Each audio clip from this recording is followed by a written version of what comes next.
Hey, what's up, everyone? It is Gail Dudley, and it is time for News in Motion. I see you, Camille, rolling up in here at 7:25 from YouTube.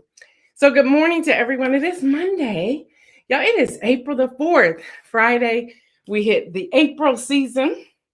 So, I just want to say hello, April. Hello, April. Come on up in here, y'all.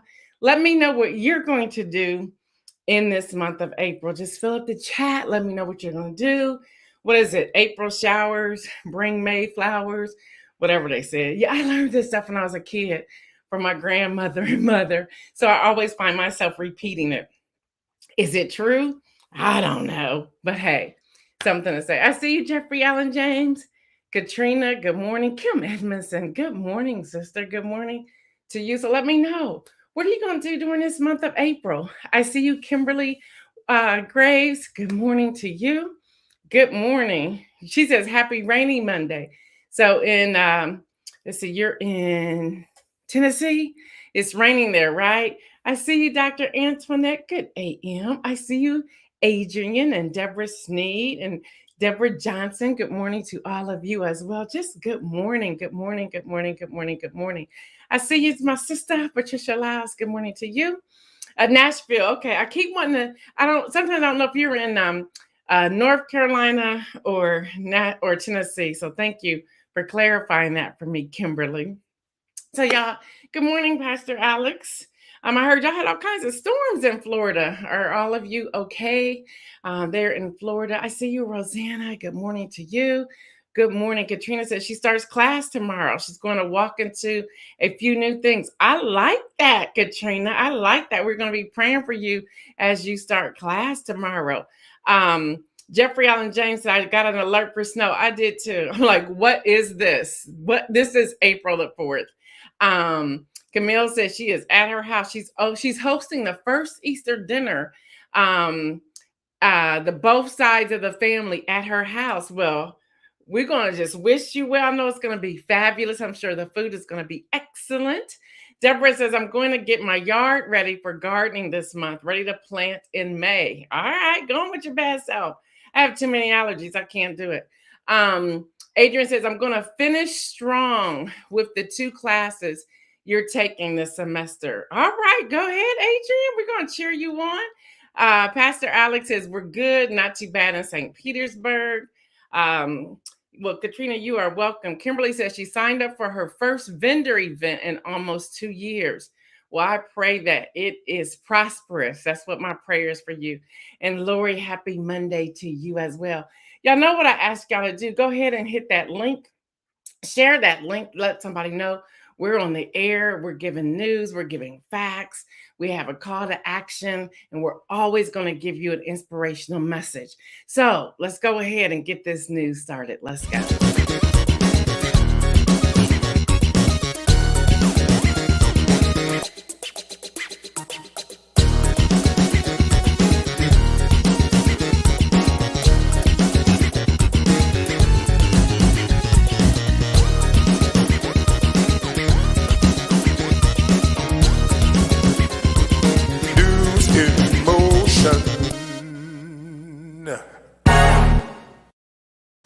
I see you, Kelly Lee. And Lori says she just closed the musical she choreographed for Catco.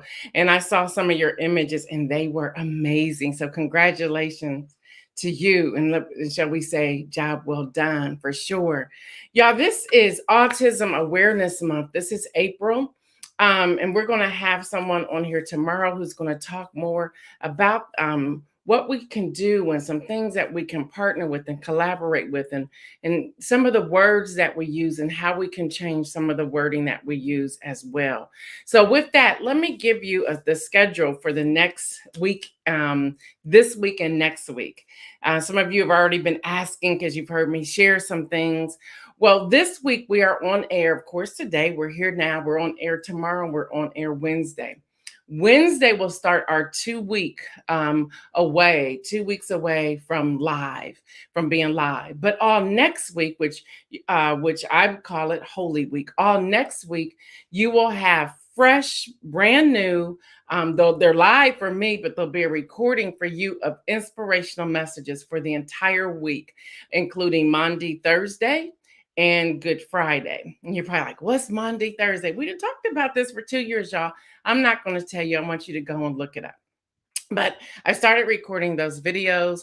And I want to tell you, in recording the videos, I started last week. In recording the videos, I was in tears. Okay. Just thinking about the goodness of the Lord and everything that He's been doing for all of us. I was in tears recording those videos. I'm not quite finished recording those, but you'll next week you'll have a whole week, Monday through Friday. They'll come on live, they'll come on as a recording 7:25 a.m. here, but they're all fresh, they're all fresh, they're all new. They're live for me, but they'll be recording for you.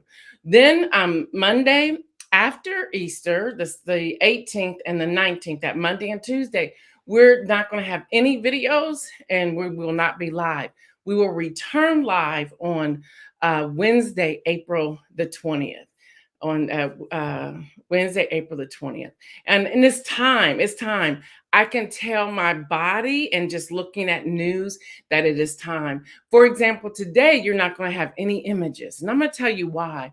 When we were putting together the news, all the images were horrific. And I said, I can't do it. I can't do it. I said, if I can't do it, I'm sure those of you who are bombarded with all different types of news cycles, whether you're watching your local news or international news or national news, you're seeing some of the images. And I said, I just can't do it this week, which also says it is time for me to step away for a couple of weeks.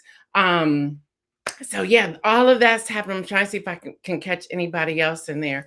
All right, y'all. So that's the schedule. So Holy Week begins Palm Sunday, which is the 10th. And again, that Monday, the 11th through Good Friday, the 15th, you will have a special week of inspirational messages. That's going to be the special week.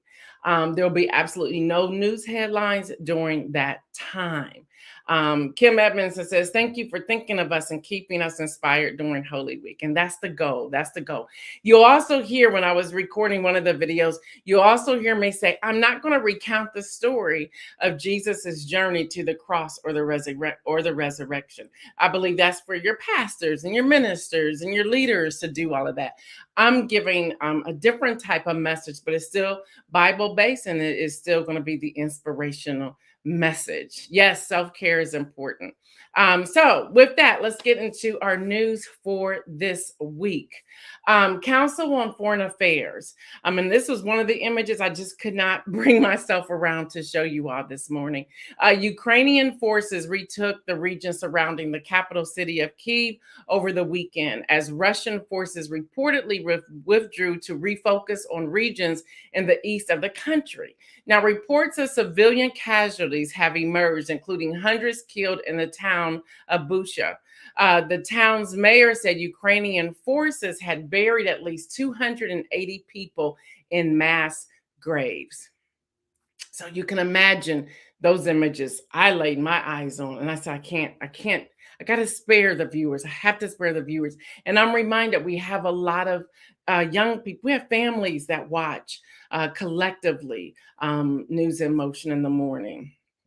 The Guardian reports as Ukrainian armored columns rode into Bucha, the town northwest of the capital, they found streets blocked by burned out Russian tanks and military vehicles and just all types of bodies just lying in the street of civilians whom locals said had been killed by the invading forces without any type of warning. Now, photographs of the town showed a scene of devastation.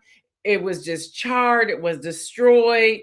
Just vehicles were lined up on fire along with dead bodies. Now, I want to just talk just momentarily. Many of you know I went to Israel right before the pandemic. And we were going up to Shiloh. We call it Shiloh here in America. It's called Shiloh. And we were in an armored bus going. And, I never questioned, even when they said we got to be in an armored bus and they gave us all the rules and what we can and can't do. And don't, knock on the window or look out the window, stay looking straight ahead. There were times because don't follow rules. I happened to look over when we were going there, and there's this big sign. I posted on my wall this week. There was this big sign talked about Palestine and talked about the warnings and everything, and that was going up towards the area of Sheila, and you could see where there's been fighting, and you could hear the Air Force planes going over. You could hear just all kinds of things, and I'm like, all right, this is where I'm going to go. This is where I'm going to go. But I can only imagine, when I was looking at some of the images of Ukraine, it reminded me of my time doing ministry in Israel. Now, I'm sure it's not the same at all, because we were in a bus and we were going to do ministry, but at the same time we could see fighting, we could see cars on fire, we could see things turned over, we could see buildings that had already been bombed. We could see those things. But yet we were still in a bus, about 40 of us going to do ministry. But it reminded me of that, and to hear some of the horrific stories from the children that we were ministering to, some with only one eye, some with only one arm or one leg, or some with no legs, and how they were telling us the stories of their parents who had been killed in some of the bombing that was just taking place. So with all of that, I can only imagine what they're dealing with in Ukraine. So I'm calling us today to pray.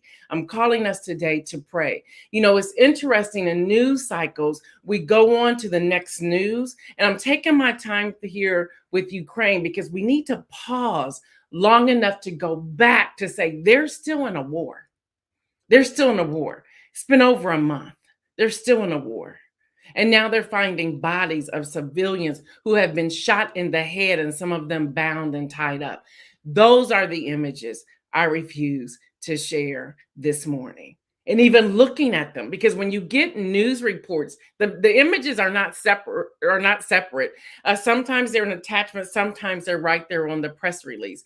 So to see all of that. So if I seem to be a little melancholy this morning, it's looking at all those things. I was like, yeah, it's time for a break. It is time for a break. I see you, Davia. She says, grateful to know you're taking care of yourself and giving only what God promised you to give. That's all I can do. That's all I can do. And that, that reminds me of the video. One of the videos I did that will be the inspirational message for next week. Y'all will see, I was like done. Because all of these things, and how God is speaking, and how he is moving, and how he's been just depositing things in me. I'm like, here I am doing a video, and I'm up here like just a babble. It's like I had to okay, let me stop and get my face together and keep going.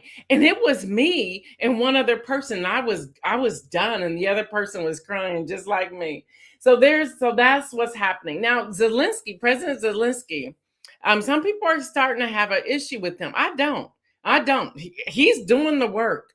And so he is beamed into the Grammys yesterday. Yeah, the Grammys happened yesterday with the call to action. And his call to action was made as a surprise appearance to the 2020 Grammys on last night. Now, it was a pre-tape video from Kiev bunker to offer a plea to those watching around the world. He says, and I quote, "Tell the truth about the war on your social media networks and TV.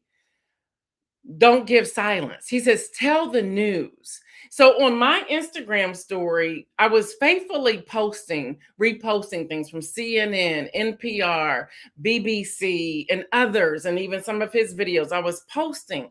But even with that, I had to take a breather to step back, and I was just scrolling past those things because it was too much. Well, I'm coming back to commit that, because he's saying you got to keep the news out there, out front, to let people know what's going on. And it will be our news that's going to help. Don Lemon from CNN interviewed a media representative, reporter, Ukraine. I can't think of her name. She's a female. Her husband is gone to fight. Her 3 children, they shipped off to, I think, Poland, or I think maybe the west end of Ukraine or going into Poland. And she was saying she has a mission. She had a mission to start telling the news, and she has a mission to be able to say the war is over. And she was talking about her husband being from Russia and her husband's parents who live in Russia, that they do not believe that what they're telling them that's happening is the truth. So she says, my in-laws have been brainwashed into believing that this is not happening.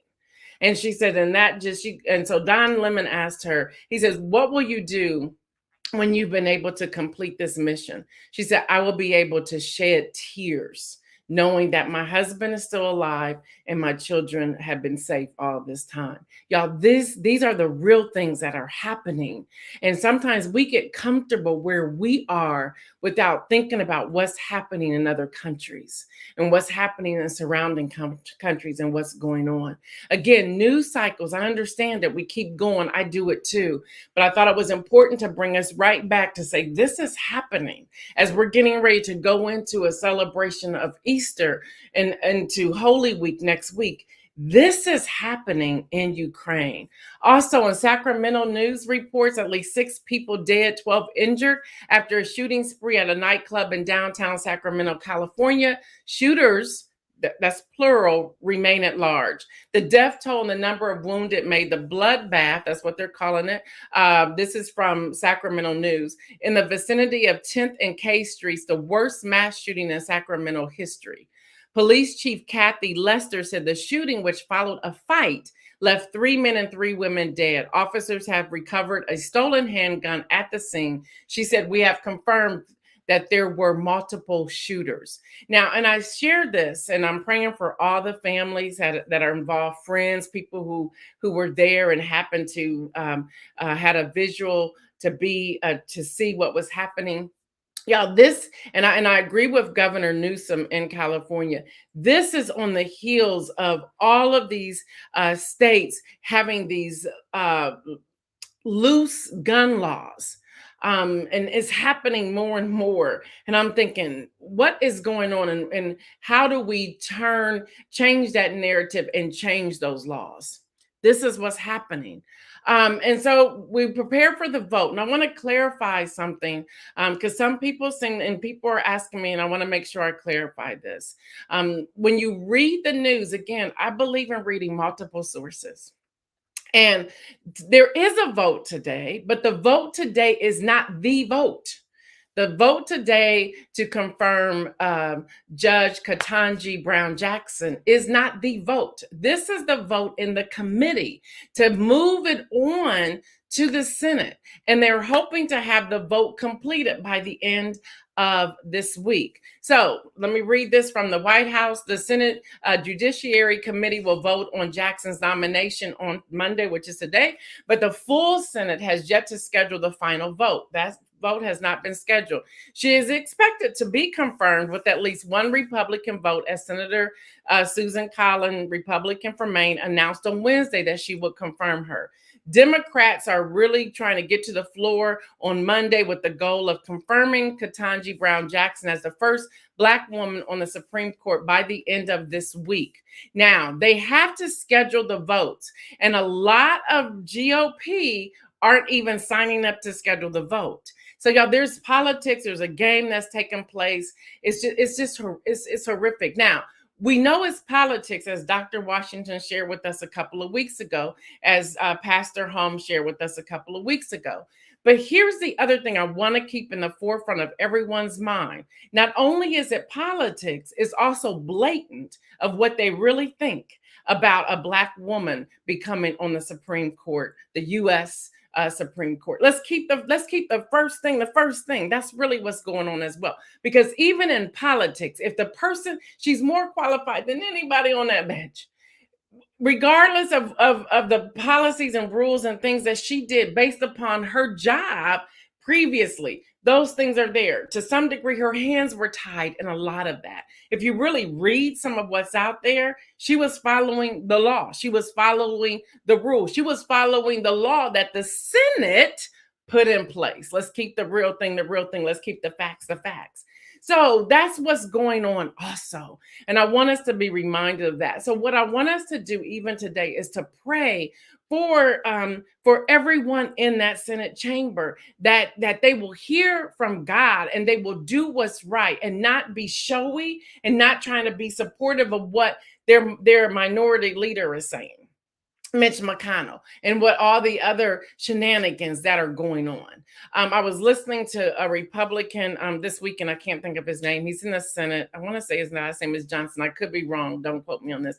And he was saying he really wants to be a part of this historic event, but he's just going to have to vote no. What?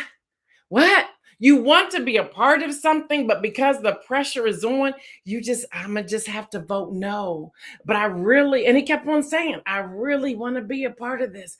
I was looking forward to be a part of this to support the first Black female, but I'm going to have to say no. Are you serious? That's what's happening. Yep. So AP reports Judge Ketanji Brown Jackson is on the brink of making history as the third Black justice and only the sixth woman in the court's more than 200-year history. So we want to pray for her family, using the words from the gymnast. Pray for her mental. I can't imagine what's happening there. Along with that, I want to also pray for our president. And I also want to pray for the January 6th committee. They have a lot. I also want to pray for our attorney general, because right now he's appearing to be pretty weak. I don't know the politics behind bringing charges against a former sitting president, but we're missing 7 hours of phone log on January the 6th. Where are they? What was taking place? And it seems as if it was done intentionally. And not only that, let's not forget the Justice Clarence Thomas, whose wife was constantly texting the chief of staff, Mark Meadows. Yeah. News cycles will help you forget things, but we have to remember to bring them back. So with that, I'm getting ready to pause and bring Kenny Stanley in here with Game Over.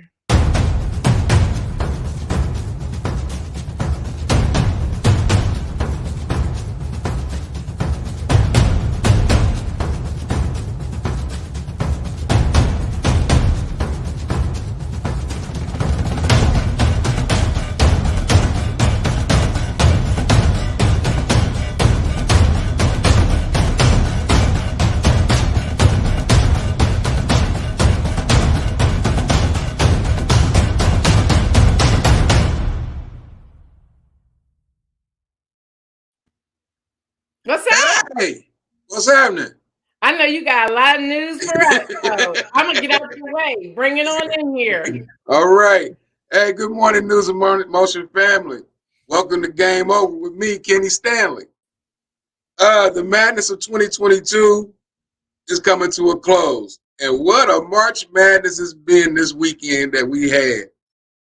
Last night, the NCAA crowned the ladies of South Carolina the national champs as they beat down UConn 64-49. South Carolina dominated the game from the opening tip, and they made sure they wasn't going to mess up this year and fall short like they did last year in the Final Four. So they handled their business. National Player of the Year, Aaliyah Boston, she finished the game with 16 rebounds and 11 points. UConn kind of tried to hold her in check with a bunch of double teams, but they couldn't keep her off the boards. So yeah, she's a rebounding machine. But that didn't matter. South Carolina is so stacked. They're gonna win like this for a while, but they're so stacked that little 5'7" giant, Destiny Henderson, said, "Don't worry, I'm gonna give y'all a piggyback ride. Y'all just ride my coattail." She dropped 26 points on UConn. This victory gave Dawn Staley her second national championship. Her first one coming, Dawn Staley, the coach of South Carolina, gave her a second national championship. The first one coming in 2017. I can't wait till tonight. I got to see what's going to go down between North Carolina and Kansas. It's going to be a good one. I can't wait till the night.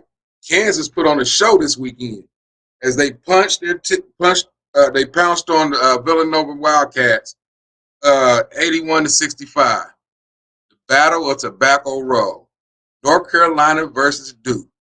Oh my goodness. North Carolina sent Coach Mike Krzyzewski into retirement with the bad taste of a loss as they beat Duke 81-77.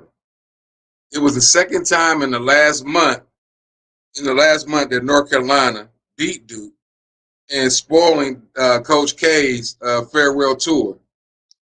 The Tar Heels beat Duke back in March, 94-81. That was Coach K's last home game at Camden Indoor Arena. Wow, what a way to go out. North Carolina don't care that it was his last game in the Camden. They don't care it was their last game in the Final Four. They trying to handle their business. Coach K, he can go out with his head up, though. He finished his career with 1,205 wins, 398 losses, 5 national championships. So, Coach K, keep your head up and know that you're going to go down as one of the greatest coaches ever, greatest basketball coaches ever that the game has ever seen. Gail kind of broke this story last week, and about the NFL and the hiring of female assistant coaches. And when I went to go do my research, I couldn't find the story nowhere.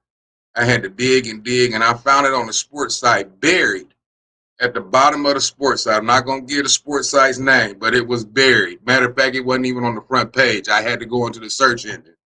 The female coaches that's being hired. The NFL think they slick. They kind of slid that in with the Rooney Rule. And the Rooney Rule says that all 32 teams have to at least interview an African American or a person of color for a head coaching job. You see how that's working, right? Well, they slid the female coaches in on the Rooney Rule. That rule, and the rule says now that all 32 teams has to hire a female assistant coach somewhere in there. Somewhere on the team, on the offensive side, they have to be hired as to coach the team. I'm like, wow, this is just crazy.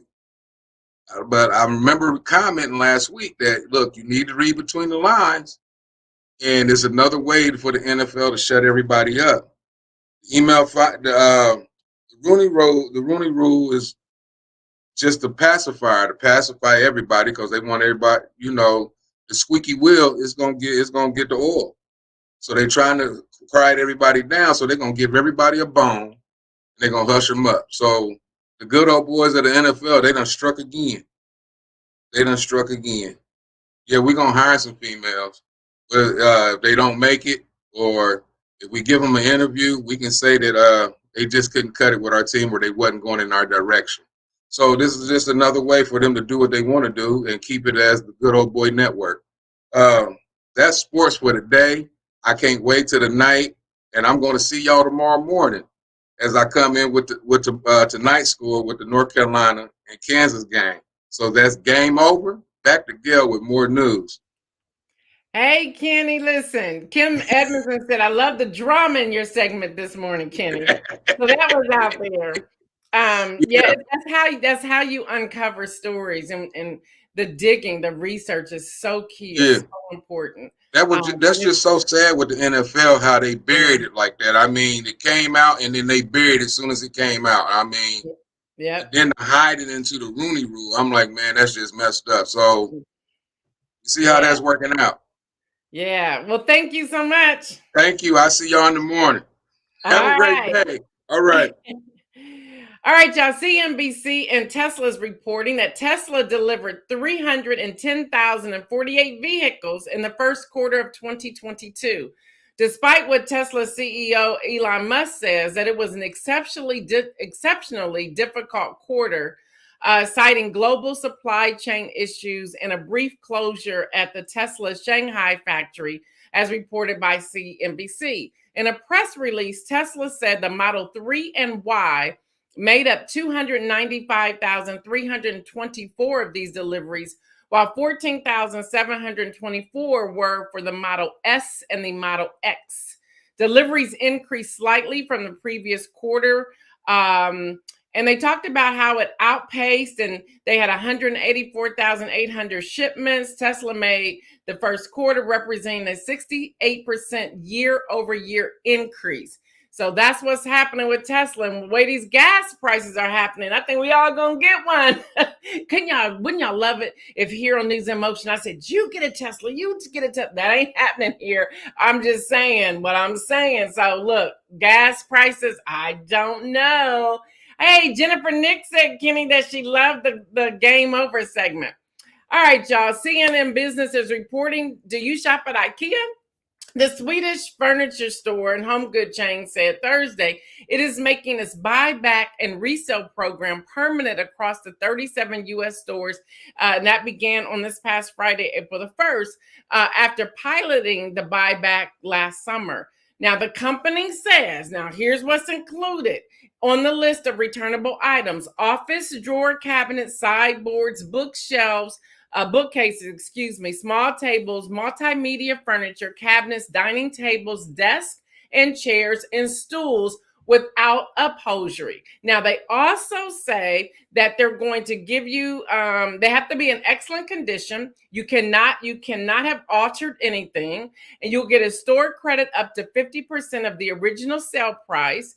And then the items in very good condition will earn a 40% credit, and used goods will get a 30% off the original price. We're going to put the link up there on how you can check it out. Now, y'all don't be trying to go up there and argue if you did something and you drew something on it, or you changed something and you want to take it back. No, they're very specific. And we're going to put the link on there for their website so that you can find out more. All right, y'all. Starbucks is reporting that Howard Schultz, grew Starbucks from 11 stores and 100 employees to 28,000 stores across 77 countries.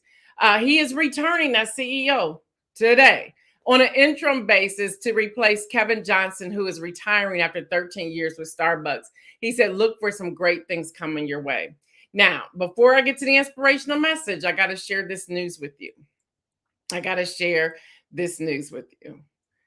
COVID. WHO, which is the World Health Organization, is reporting that just days after, I want y'all to hear this, just days after the BA.2 strain of the coronavirus took on the world dominance, international health officials are already turning their attention to a new mutant variant believed to be even more transmissible. It's called XE. XE. X as in X-ray, E as in Edward. XE is a combination of the first form of the Omicron to spread across the globe, BA.1, the so-called stealth Omicron. The subvariant BA.2 is now the dominant. But hello, XE. The highly transmittable XE strain was first detected in the United Kingdom on January the 19th, according to the WHO, the World Health Organization document. And there have been more than 600 documented cases in the U.S. since that time. Preliminary findings suggest that XE may be about 10% more transmittable than BA.2, which is considered a 50-60 more transmittable than the Omicron predecessor, according to Dr. Anthony Fauci. Y'all, Anthony Fauci's back in this conversation. You know it's serious, right? Across the 6 WHO regions, over 10 million new cases and over 45,000 new deaths have been reported. I'm going to say that again. Over 10 million, with the M, new cases and over 45,000 new deaths have been reported since BA.2 and XE. All regions had been reporting decreasing trends in the number of new weekly cases in 4 regions. Y'all, so it's done jumped. It has jumped. I want you, this is not to get you afraid or anything. I just want to keep the truth in front of you, the facts in front of you. Now, Shanghai enters the second phase of COVID-19 lockdowns. Cases are continuing to rise in the city with more than 26 million, passing 8,000 new reported infections per day. Y'all do remember what happened like in October, November, December of 2019? Just this is almost when we're reading this, and you can go to cdc.gov to see it for yourself. When you're reading this and they show it mirroring the two. Just want to share this with you. Now, there are now states in all of this new information, there are now states who have sued to end the mask mandate. When I'm talking about the mask mandates, I'm talking about the planes, the trains, the ferries, and other public transportation. 21 states with Republican attorney generals sued this past Tuesday to halt the federal government's requirements that people wear masks on planes, trains, ferries, and other public transportation, although the numbers are starting to increase. Y'all do what y'all want, don't wear my mask. The lawsuit announced by Florida's governor, of all people, Ron DeSantis, and Attorney General Ashley Moody, filed in federal court in Tampa, Florida, contends that the mask mandate exceeds the authority of the U.S. Center for Disease Control and Prevention. They're wanting to send the message that the U.S. Center for Disease Control and Prevention cannot mandate or suggest anything. Y'all, we're in trouble. This is why we vote. This is why we vote. Pretty soon, we're going to have guns, no mask, and we all going to be dead. Now, I know that's dramatic, but that's how I feel. It's like, come on, can we follow any rules? Can we follow any rules? Can we just be concerned about the people, the everyday people? Can we stop putting profit over people, please? People are losing their lives. So, y'all, this mandate, the current mandate is in effect for only a couple more weeks. The CDC recently extended it until April the 18th, while also indicating it is weighing scaling back the rules for a more targeted approach. So that's where we have. All right, y'all, real quick, NASA reports they will begin test runs of the next generation space launch. So that's happening. They're going to have a first uncrewed mission in June. Inspirational message, freedom. That's my message. One word, freedom. Y'all, Galatians chapter 5, verse 1 says, "It is for freedom that Christ has set us free. Stand firm then, and do not let yourselves be burdened again by the yoke of slavery." What am I saying real quick? Stop allowing other people to shackle you. You've been set free. If you are in Christ, you are free indeed. You have been set free. So stop allowing people to put you back in shackles. Stop allowing doubt to shackle you. Stop allowing untruths to shackle you. Stop allowing things that are not even in line with what God has spoken to you to shackle you. It's a time to live in freedom. Freedom, this type of freedom that you just breathe and move and live and you have your being.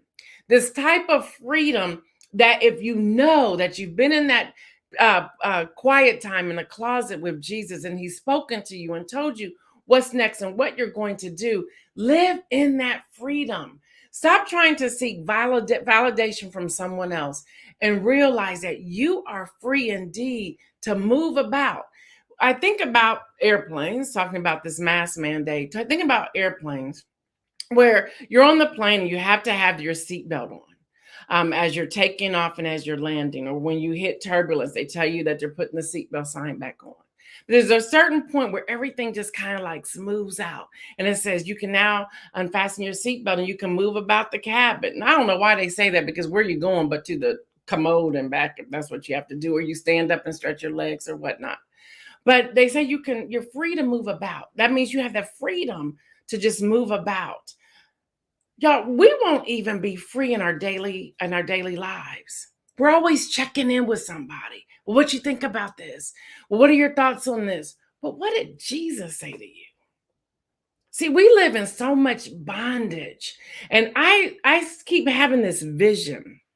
If we will just release ourselves from these self-imposed shackles, because we do it to ourselves, we allow other people to do it, but it's us who's shackling ourselves. If we could just get beyond that, can you imagine? And I see this vision of all of us operating in our gifts, operating in our purpose, and really taking this world by storm. If all of us who believe in Jesus would step out on faith and follow God's word, y'all, everything will have to shift. Everything would have to shift. But see, we have to come out of this low self-esteem and lack of self-confidence and lack of boldness and walk into our appointed future boldly. Boldly. It's not being conceited. It's not being overly confident. It's not being any of those things. It's saying, well, Jesus set me free and I believe him. I listen to him. So I'm going to go ahead and live my free life. You don't have to like it. And that's when we know that we're free, when we're able to look around and say, you don't have to like it, but I have to do what I've been called to do. So it's time for us to live into this freedom. Yes, Davia, identify your shackles. And y'all, I know sometimes that can be painful to identify those things, but identify your shackles. Identify what's keeping you bound. Is it past hurt? Deal with it. And hear me, there's nothing wrong with going to sit on the sofa or in a chair to talk to a counselor, a therapist, a psychologist, a psychiatrist, a life coach, whatever. But get to that point where it's that important for you. When I'm going into come Thursday, I'm going into what I'm calling a semi-silent journey, going into Good Friday. And I'm so excited. And I have been saying to my family, it's like, I don't know. I gotta get into the right headspace. I'm seeing so much news and I'm doing so much that I gotta be still. And I was telling my husband, I said, I just gotta go shut down just for a little bit. And he said, girl, you better do what you need to do. So I'm saying to all of you, brothers, sisters, go do what you need to do to keep everything in line and to take care of yourself. But in doing so, make sure you're doing it in the freedom of Christ. In the freedom of Christ. If you have shackles, thank you, Davia, for saying that. If you know you are bound, if you have shackles, shake yourself loose, but don't do it on a pretense. Do it by purposely identifying what those things are. What is at the root of your hurt? What is at the root of your pain? What is at the root of those wounds? Dig to the root of it. Now, yes, you could possibly do it by yourself, but I would say it's better to sit down with someone so that when you hit that nerve, you don't try to put a quick Band-Aid on it. You keep allowing that person to take you to that place so that you can deal with the root of the issue. If you put a Band-Aid on it, eventually the Band-Aid is going to get wet. It's going to come off. It's going to expose the wound, and you're right back where you started from. And here's the truth. Transparent moment. I've been wounded. I think we've all been wounded. It's how you deal with it. It's how you deal with it. There were times that I felt like I couldn't breathe.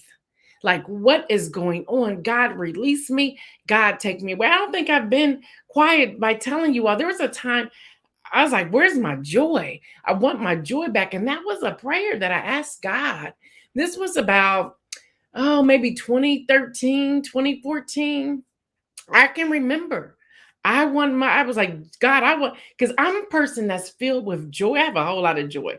I like to laugh. I like to cut up. I speak to everybody. My family says, oh, Mom, can you stop speaking to everybody when we sitting down or walking through the grocery store? But I'm just like, hey, good morning, good afternoon. How you doing? How's life treating you? I'm that person. And I know this is not a thing of boast at all, but I can go into a room and bring joy because that was me. But I wasn't doing that for a long time. So I cried out to God and said, Jesus, I want my joy back. Just give me my joy back. And he did. He did, but I had to deal with some stuff first. So, y'all, be in this freedom. Identify what's suffocating you.